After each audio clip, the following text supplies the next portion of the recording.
continue our discussion on nucleic acids. Now, what we learnt last time was how we have these specific bases, the purines and the pyrimidines, interact to form with double bonded hydrogen bonded structures, how they form complementary bases basically. Okay. So, what we have here is, if we look at the nucleic acids, we know that they are now comprised of this pentose sugar, a phosphate and a nitrogen containing base, right, and we know that this pentose sugar can be of two kinds, either a deoxy kind or a ribose, a deoxyribose or a ribose depending on the type of nucleic acid that you are considering. Now, obviously, we have these two types, a deoxyribonucleic acid where what is missing at the 2' position? The OH is missing at the 2' position, and we have the sugar and the phosphate, and the base families are the purines and the pyrimidines, and what do? They interact with hydrogen bonding, a purine and a pyrimidine, to form a basic two bases coming together in a hydrogen bonded network. Now, there is an additional factor that has to be considered here, that is the tautomerization possibility of the bases. Okay. Now, if you look at the adenine consideration here, what do you have here? You have an NH2 group. Okay. Now, what can happen to that NH2 group is this H can, you all know about keto-enol tautomerization. What happens in keto-enol tautomerization? What happens there? You have a C double bond O, and that is converted to an OH from a adjacent HCH2, right. So, you have a keto-enol tautomerization. Here we are having an amino type and an imino type, okay. But the basic idea is the same, where you are shifting this hydrogen in the case of adenine to the adjacent nitrogen. In the keto-enol tautomerization, what do? You have the H shifted from the carbon to the oxygen, right, where you have a keto-enol tautomerization. But what we are talking about here is an amino and imino case, which is possible in adenine and cytosine, right. So, we have the adenine structure. Now, where is this attached? This is attached to the, where is this attached? This is attached to the sugar ring, and what type of a bond is this? Beta N glycosidic bond. Okay. So, we have the adenine and the imino form, this is the amino form and this is the imino form. The same case with cytosine, we have an amino form and an imino form. Okay. So, we have now two other bases that we also have to look into. They are guanine and thymine. But what is the type of tautomerization here?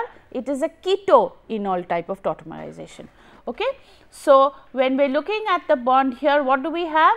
We have the double bond O go to an OH. So, that is the difference in the type of tautomerization that you can see in A and C. So, what is the type of tautomerization you see here?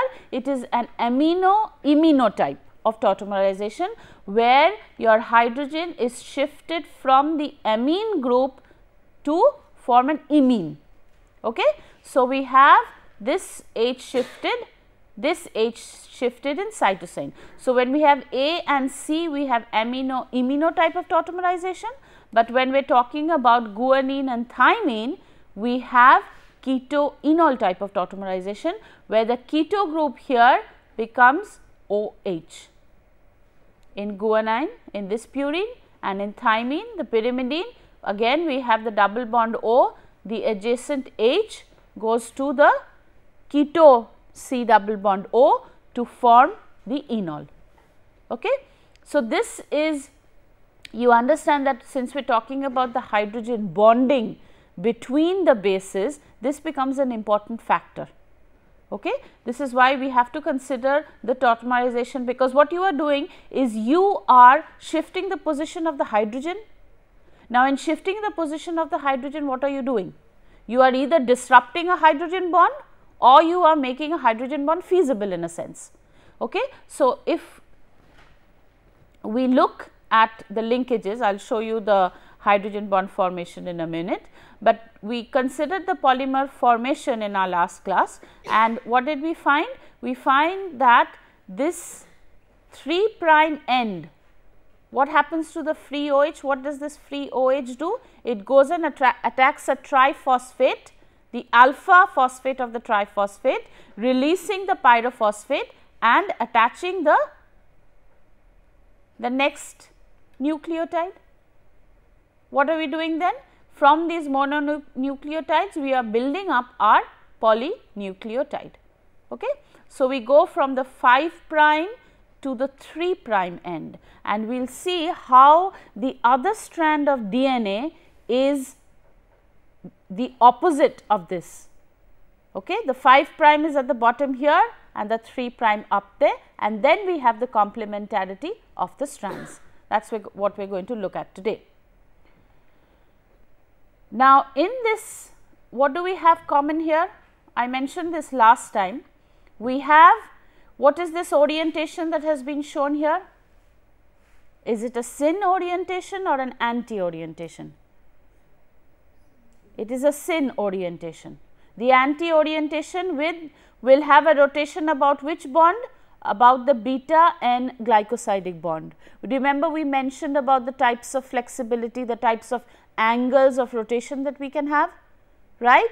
We can have a xi rotation about this beta N glycosidic bond that is going to render the base either in the syn orientation or in the anti orientation, and usually we have the anti orientation to prevent any steric clashes and also to assist in the hydrogen bonding in the complementary base of the other strand. So, the features that we are looking at here is the strand build up from the 5 prime to the 3 prime end, the addition of a mononucleotide in each case to form the polynucleotide. Now, what we know is each of these have a common backbone, the sugar phosphate backbone. So, usually when we represent it, we have a 5 prime end and a 3 prime end, okay? And this is the 3 prime 5 prime phosphodiester bond. What do we mean by that? That this is the 3 prime position and this is the 5 prime position. So, when we mention the phosphodiester bond, it is a 3 prime 5 prime phosphodiester bond. Is that clear? Okay, because what we are going to look at later is we are going to look at cleavages. Okay, how there are certain certain enzymes that will break only this bond. There are certain enzymes that will break only this bond. So, there is going to be specific, what type of enzymes do you expect the name, the nomenclature to be in this case?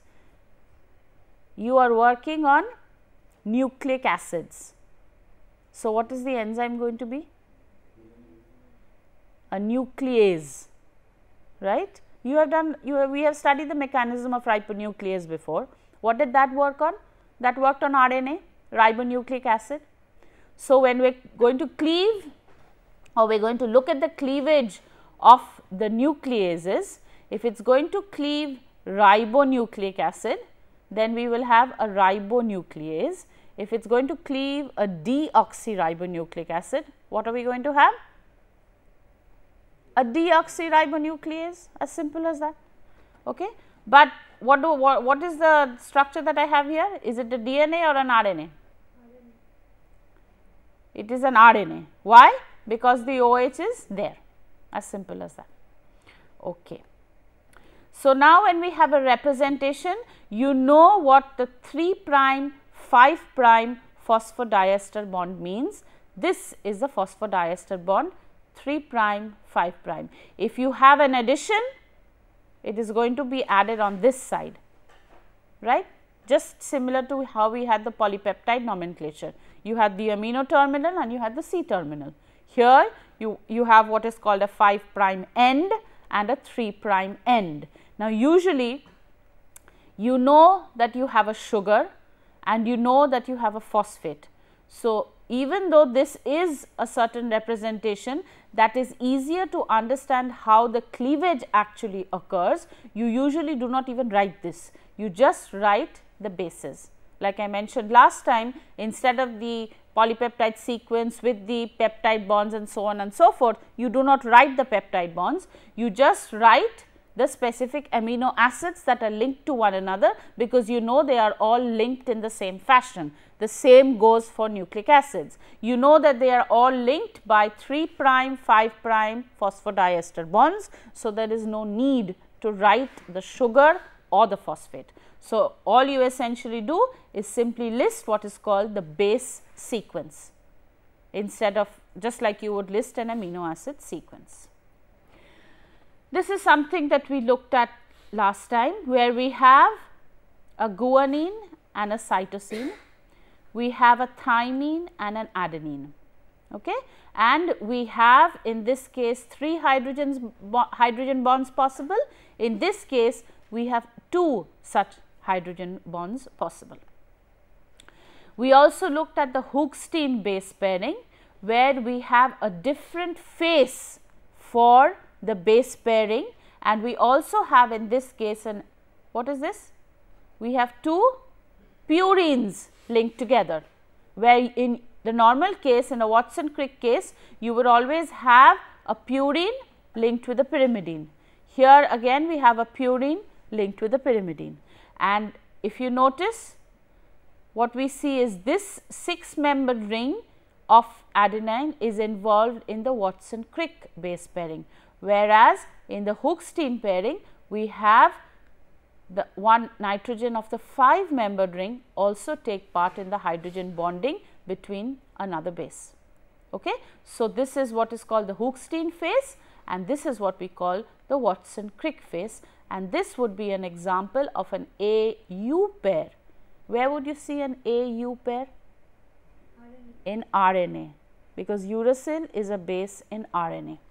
So, when we are looking at a hydrogen bonding situation like this, we know we are looking at RNA, and we know we are not looking at a Watson Crick base pairing, because you can straight away see that the base pairing is between the nitrogen of a 5-membered ring and a nitrogen of the amino group of the 6-membered ring. So, as soon as you see this, you know that this is a Hoogsteen base pair.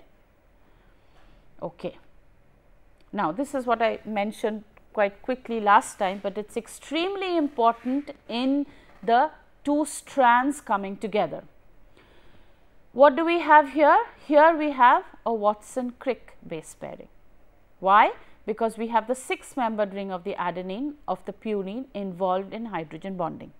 Okay? So, this is Watson Crick hydrogen bonding. We have the 2 hydrogen bonds between A and T. So, we are talking about DNA now.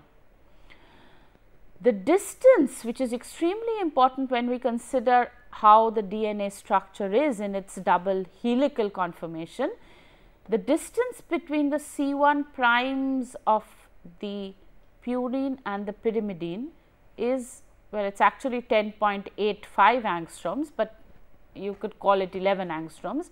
This distance is constant. It is also the same when you link G and C together. Now, that is extremely important if you consider the double helix, as I mentioned last time, because when you have the pairing of the ribbons of the double helix, they have to be equidistant from one another. So, we have the pairing come like this, and then we have a twisting of the helix, the double helix that it is called. What is going to happen is you are going to have a constant distance. So, what is that going to ensure? That is going to ensure a constant distance of the sugar phosphate backbone, right? Because you have a constant distance of the sugar phosphate backbone, how do you get that? It is because these 2 base pairings coming together are giving you that constant distance of 10.85 angstroms, okay? And that is extremely important you understand in its structural aspects. So, what we have here is in the hydrogen bonding, where we have 2 hydrogen bonds for the A and T case, we have 11 angstroms. Again, when we have the hydrogen bonding for this purine pyrimidine set, we also have 11 angstroms. So, what we have is, in the DNA components, we have our 2 strands. What is this? This is the sugar and these circles are the phosphates. Okay. So, we have the sugar phosphate backbone, and sticking out from the sugars are all the different bases, and we have the complementary bases on the other side. And we know now that the distance between the C1 of this and the C1 of this is 11 angstroms. So, what do I have? I have a constant distance. So, I have a parallel orientation here. I have a parallel, absolutely parallel set of backbones. Is that clear? Okay. And why do you have this? Whether you have the AT set or the GC set, it is the same, because the distances are 11 angstroms and because you are linking a purine and a pyrimidine. You are linking one fused 6 and 5 membered ring, and you are linking it with another 6 membered ring, and the hydrogen bonds are between the A and the T, 2 hydrogen bonds, and 3 hydrogen bonds between the G and the C.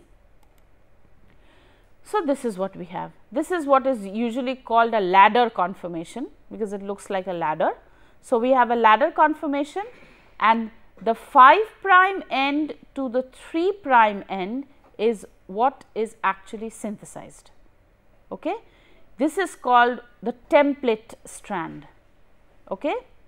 No, it's called the coding strand, the sense strand rather. This is called the anti-sense strand. It goes from the 3 prime to the 5 prime. Okay. So, let me just reiterate that. We have a coding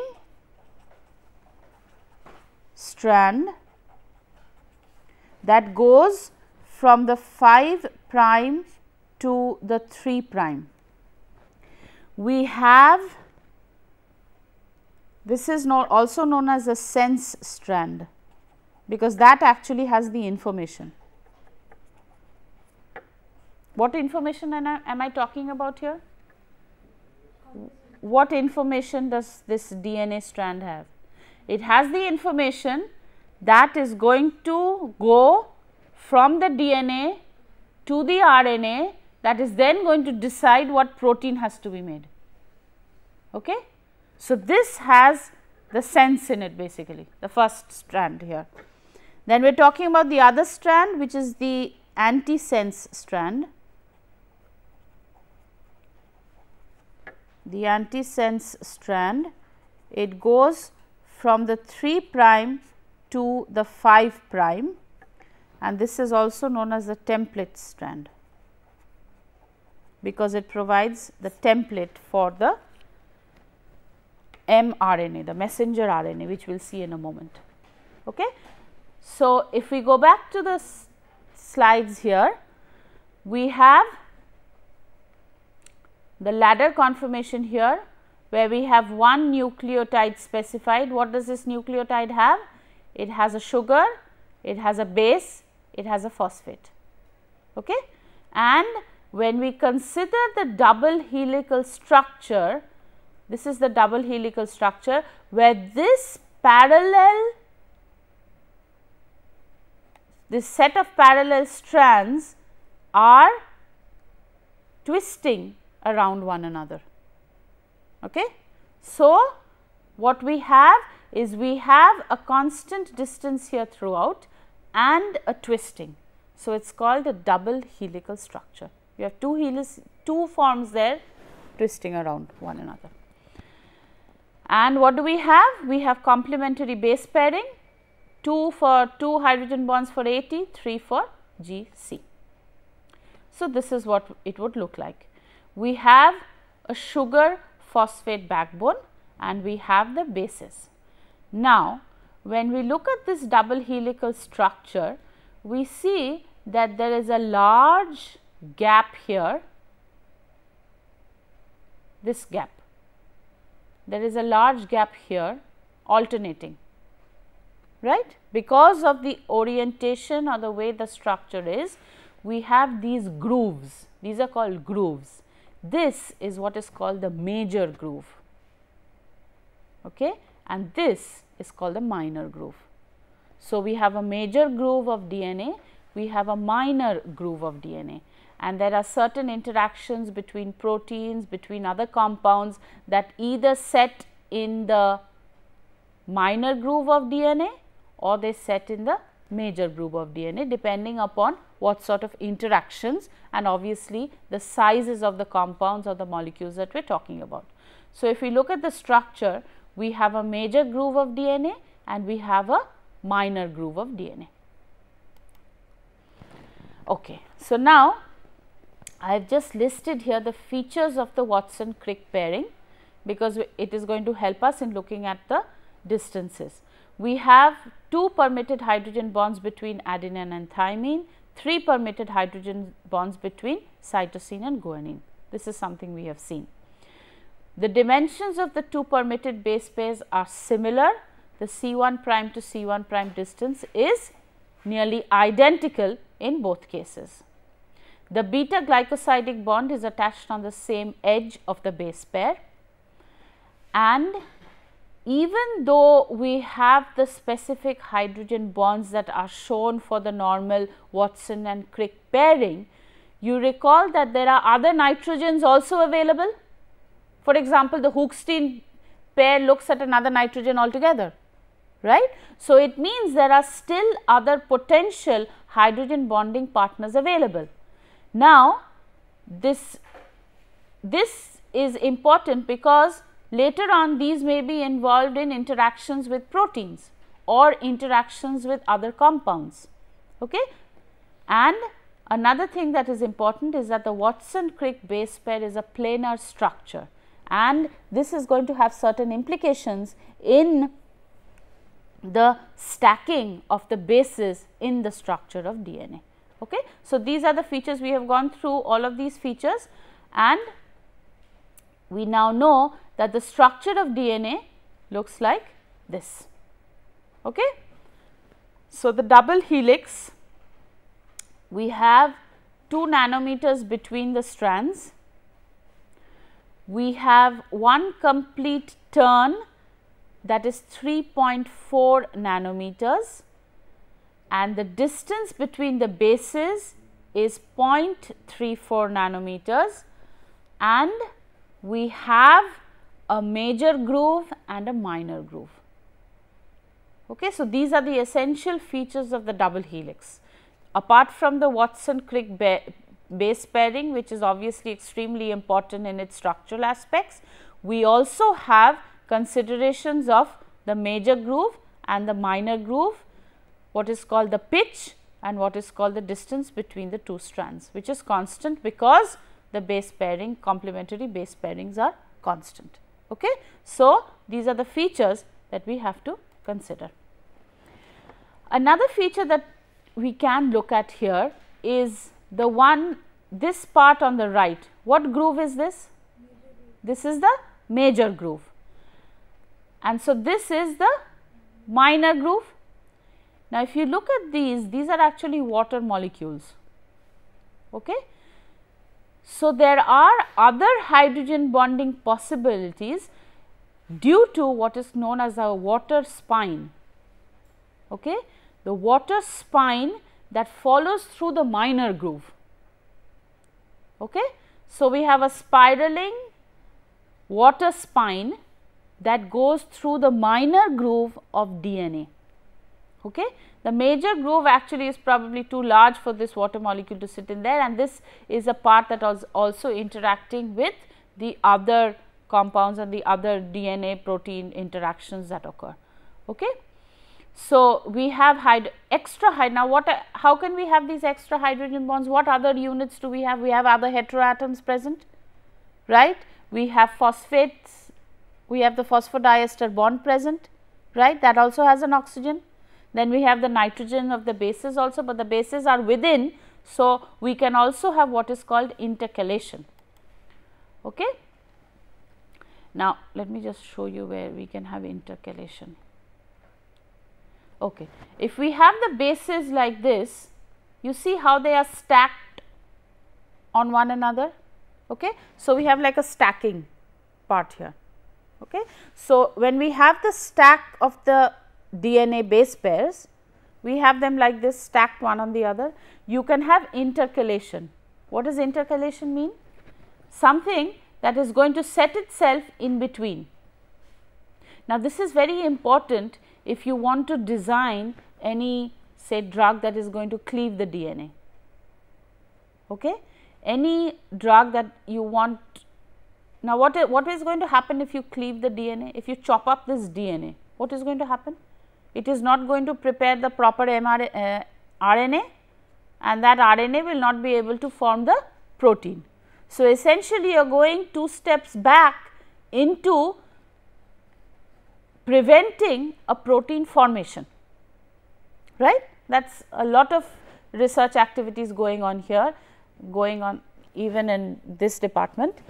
What we have here is you have intercalating agents. When we speak of intercalating agents, we are talking of agents that are going to disrupt certain interactions. What happens when you have a protein? When you heat a protein, you add urea to the protein. What is happening to it? You are denaturing the protein. You are rendering it inactive. In this case, what you are doing is you are rendering the DNA inactive in a sense that when you have these intercalating agents, it will prevent the proper stacking, it will prevent the proper interactions that are to be there, and it will then prevent the proper protein expression. Okay.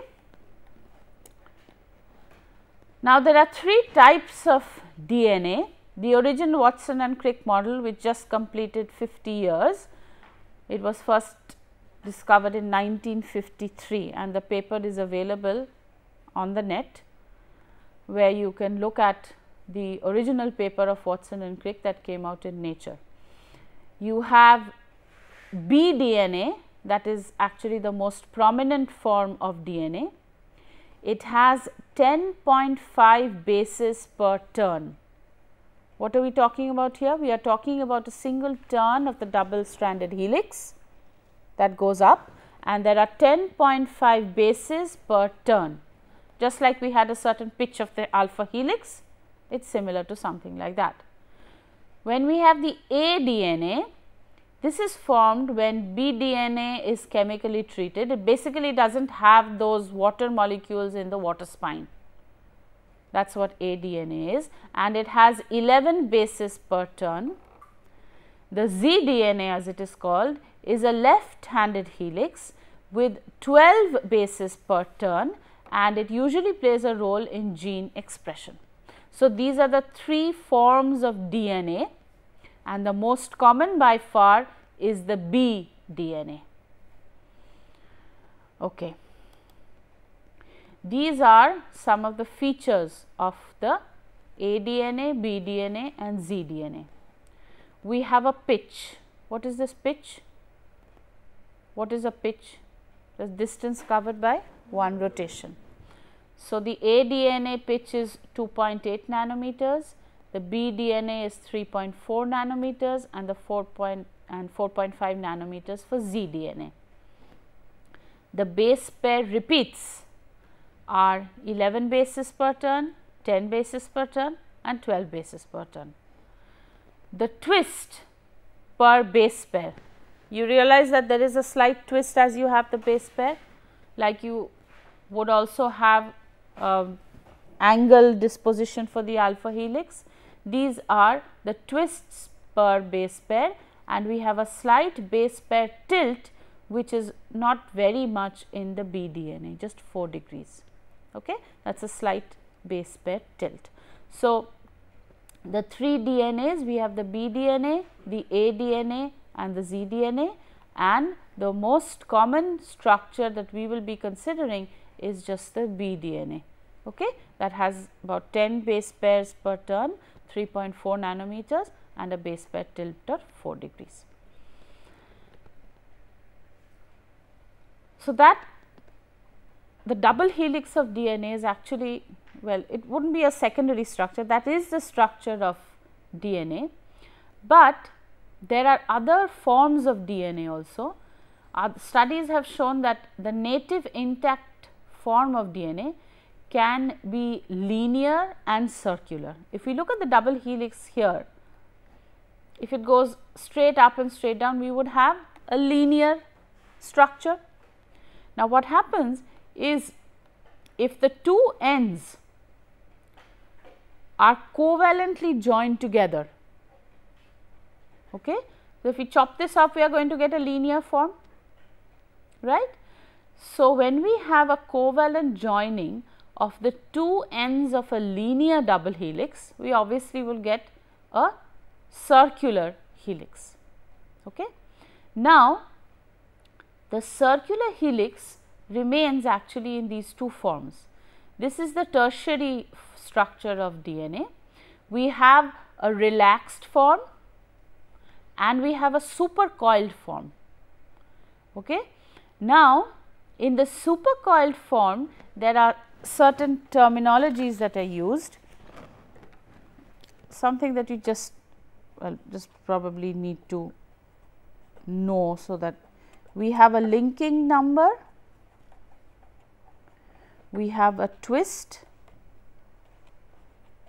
and we have a what is called a writhe.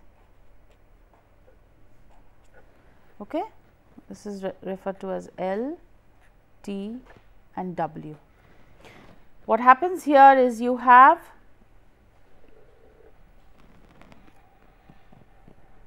something like that, okay, that is formed from this. You can even have this go even further. Okay. So, you are basically going to have, now you have to remember that each of these is also a double stranded part. This that I have drawn here is actually this, right.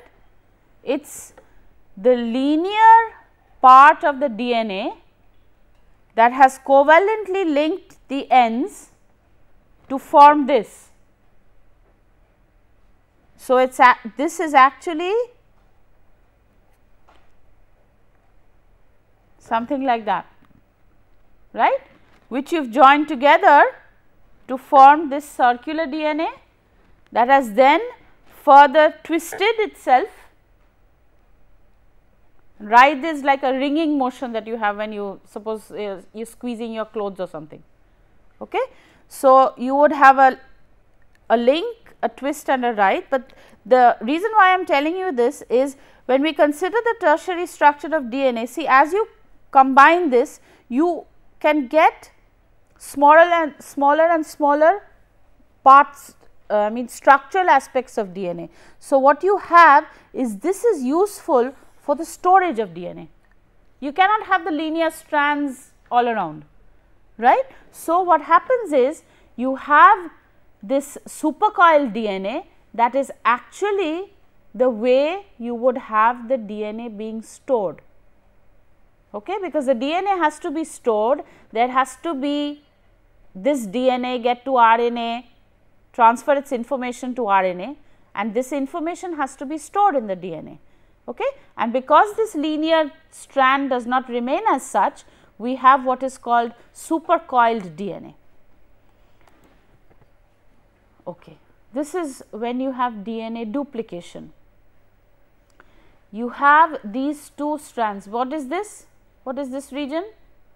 This is the major groove of DNA. This is the minor groove of DNA, right. When we have DNA duplication, part of the strands unwind, okay, and we have the ones in blue here are the daughter DNA molecules. Okay. So, what is happening here? You again have a similar strand form here. If this is A, what was it originally linked to in the DNA double helix? A T. When we have the new strand being formed, it will also be linked to a T. So, what do I have? I have a replication. Don't I have a replication? I am just doubling up the DNA that I have. So, it is a duplication. Okay? Well, duplication is probably the correct terminology that should be used. So, we have a duplication of the DNA. So, where I had one strand, now I have new strands, right. So, I have my daughter DNA molecules also formed from the parent DNA molecules. Okay. Now, RNA. Now, considering that the DNA structural aspects we always have as a double helix, in RNA it exists as single stranded molecules. These single stranded molecules usually do not take on an extended secondary structure like DNA in the form of a double helix. So, you understand that in this case there is no necessity for a complementary base pairing, right. We do not have to maintain a distance because we do not have to maintain that linear polymer, the parallel ladder like structure. In this case, the strands usually fold in a uniform periodic pattern and we have several structural elements that are observed. We have what are called bulges and helices and so on and so forth, which we will see in a moment. But the basic differences here are that we do not have an extended linear double helical structure like DNA has. It usually is single stranded and it folds, and while it folds it forms different types of structural elements. What are these? These are hairpin turns. Hairpin turns are loops in the chain that bring together complementary base pairs. So, when we are talking about RNA, actually we have a strand, a single strand. Okay? I may have an A here, a G here, a C here, a U here, another A here, and so on and so forth, a C here. So, what might happen in certain cases is we know that this G forms hydrogen bonding with C. Okay. So, in some cases we may have complementary base pairing. What is that going to result in? It is going to bring part of these two structures close to one another. So, you are going to have probably something shaped like that. Okay. So, it is not as regular as what you see in DNA at all. Okay. It is just parts, bits and pieces of the structure coming together into forming different types of structural elements that are either what are called hairpin turns, a right handed double helix at times, and internal loops and bulges. These are very common in RNA structures, and usually they do not allow the formation of the double helical region of RNA, and this is because you do not have any complementary base pairing there. Okay. So, if you look at the structure, it is something like this.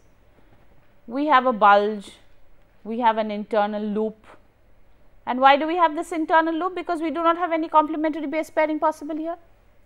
We can have helical segments here, we can have an unpaired loop at the tip, right. So, we have partial helicity here and we have bulges, say it is probably such. So, now you understand in these cases there is a possibility for a Hook-Steen pair to occur, right, which is unlikely in the Watson Crick base pairing for DNA. But here you can have a different type of base pairing because you do not have to have any regularity in the structure. For the DNA double helix to form, there has to be this constant distance of 11 angstroms between the C1 prime atoms in the double helix, but there is no such restriction here in the RNA, right. So, we have these single stranded RNA that just has all these helical segments, the loops and the bulges and so on and so forth. Okay. So, RNA is basically an adapter molecule that translates the information between,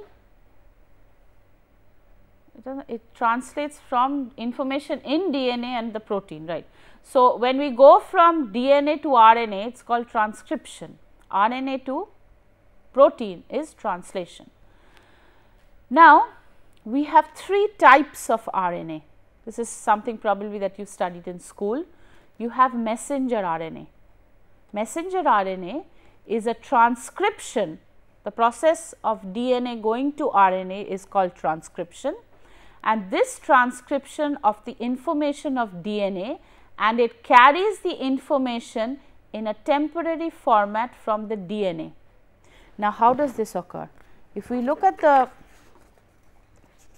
previous thing that I was showing you here, this coding strand, suppose we have this from 5 prime to 3 prime, the antisense strand, which is the template strand which is used by mRNA,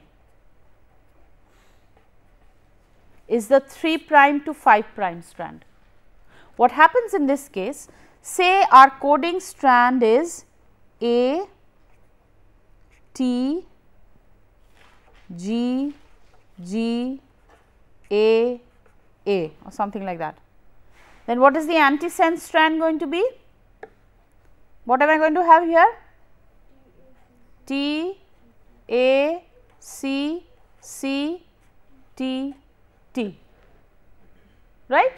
So, this is my sense strand that goes from 5 prime to 3 prime.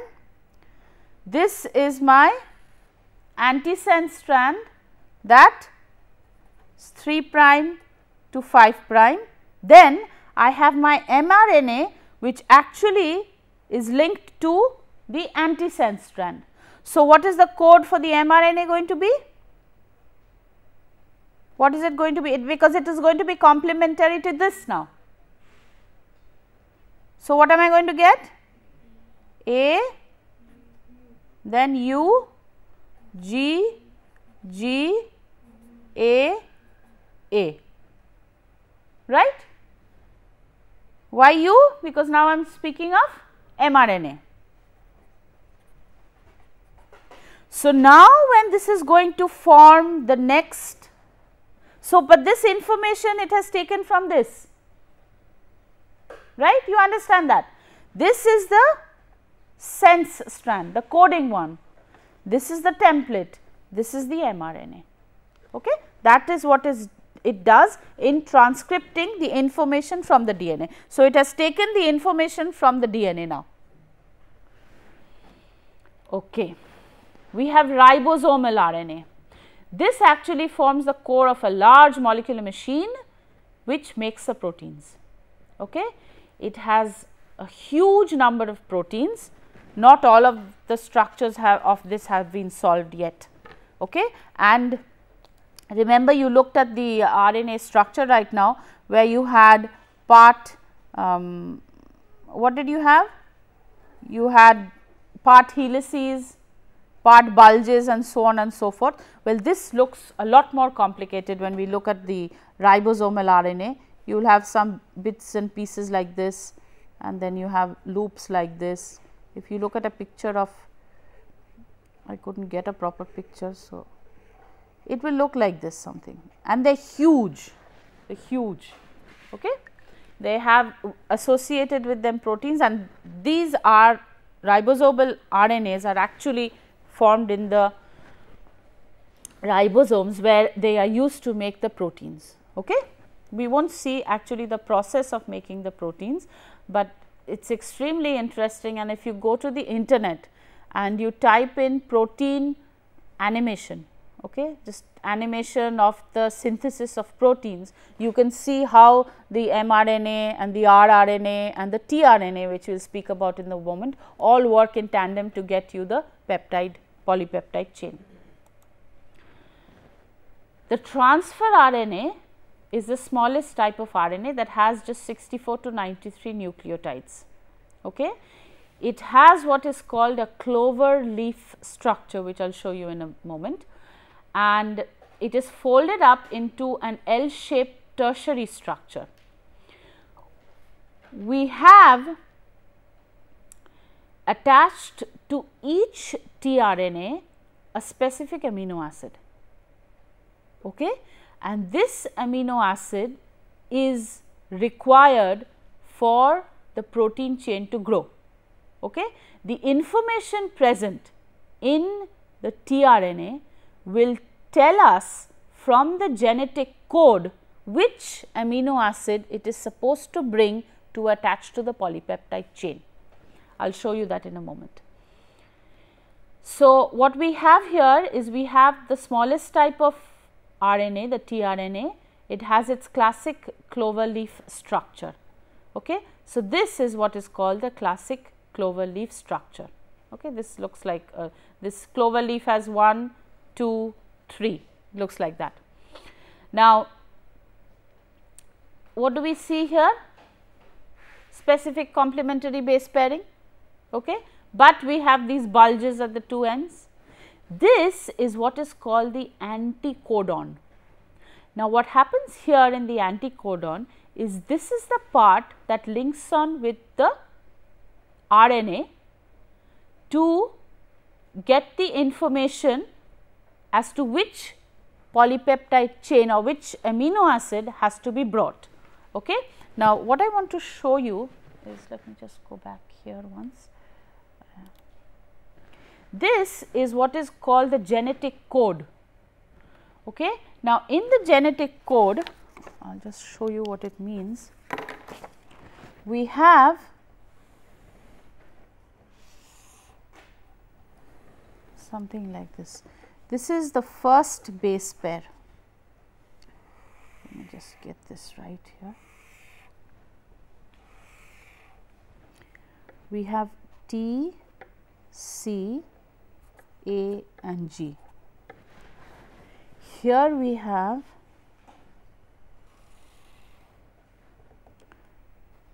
say T. Here we have again T, C, A, G. Here we have C. Again T, C, A, G. This is something that was found by Hargobind Khorana. Okay. Now, what we have here is, this is the first, the second and the third. Okay.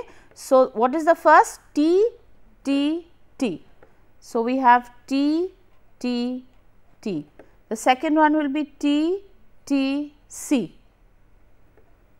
T, T, C. Third one is going to be T, T, A, T, T, G. Okay. In this case, we have T, C, T, because the first one is T, this is the first one, this is the second one and this is the third position. So, we have T, C, T. The next one is going to be T, tell me, C, C. This one T, C, A, T, C, G and so on and so forth. Okay. So, this is what your genetic code is. So, this is CTT, CTC, CTA, CTG. Now, each of these code for an amino acid. We have triplet codons. These are triplet codons. Okay. The triplet codons will code for an amino acid. These two code for phenylalanine. I probably should write this in a different color so that you can see it better. These code for phenylalanine. These code for leucine.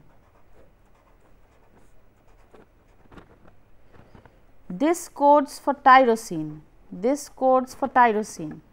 This is actually a terminal codon. This is also a terminal. No, not this one. This is serine. Sorry. All of these are serine.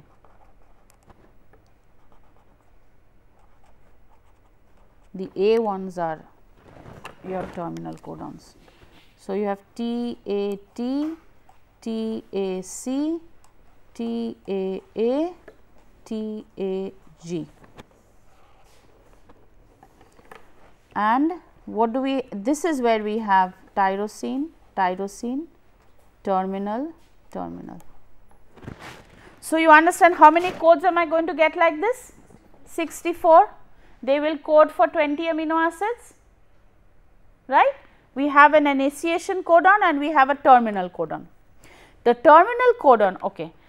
So, this is how, if we go back to what we have here, this is what we have. See, if you can see this, then we have You get this as I just got this from the internet.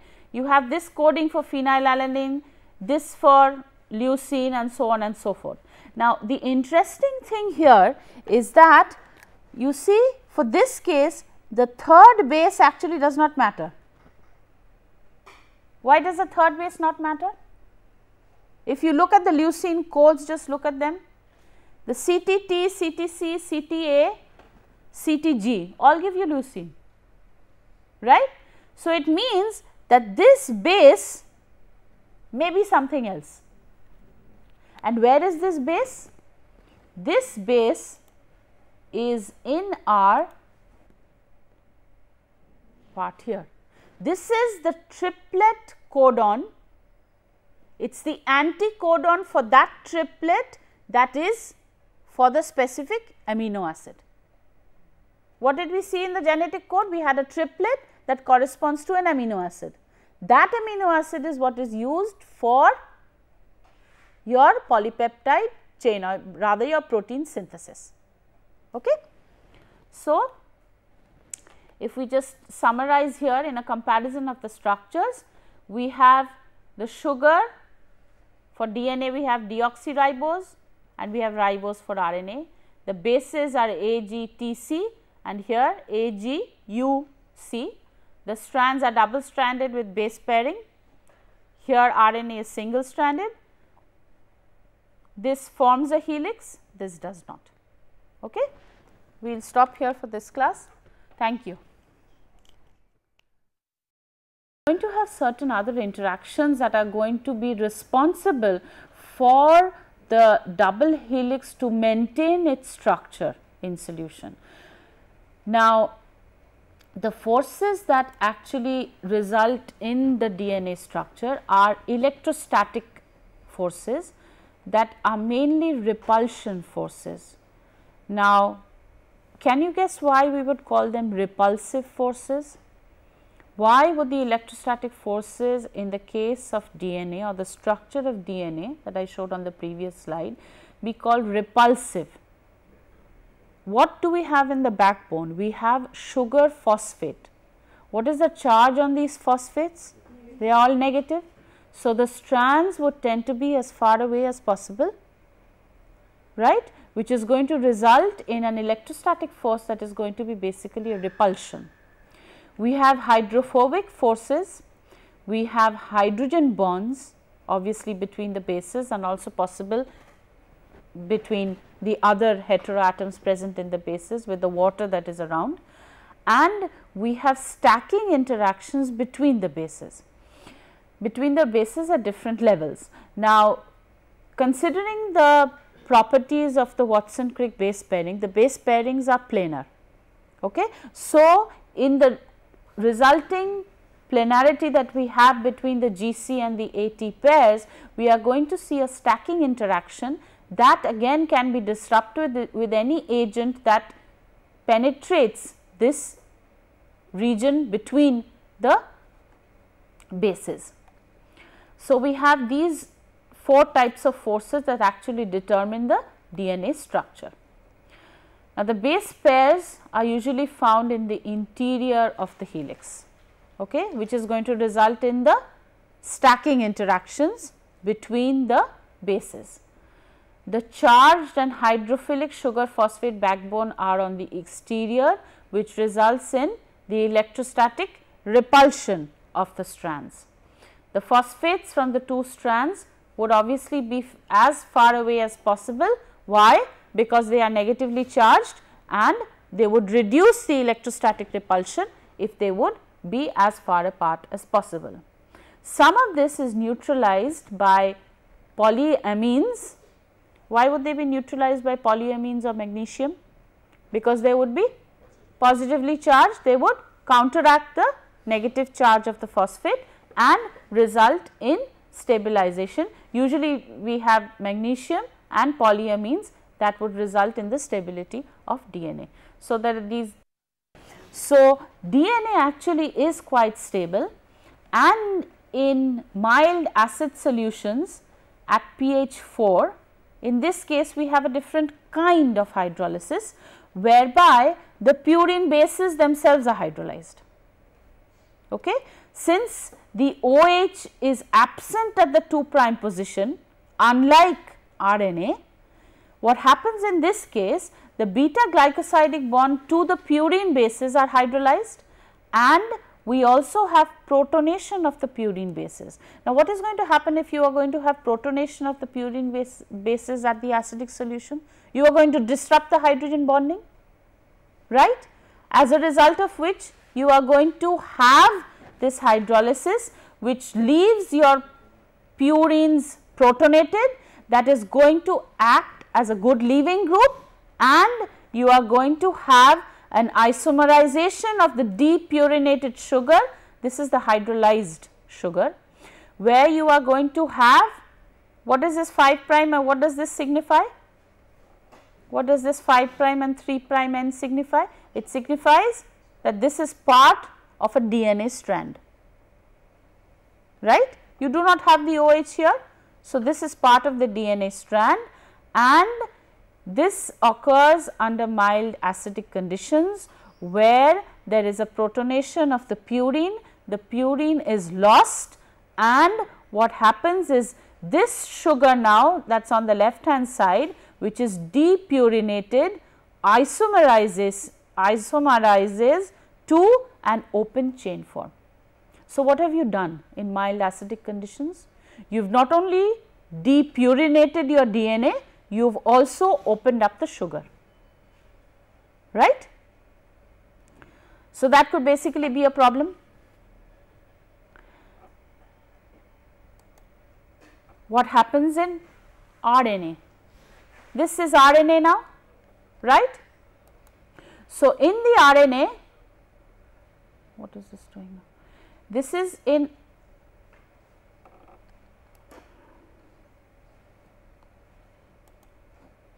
RNA, what we have here is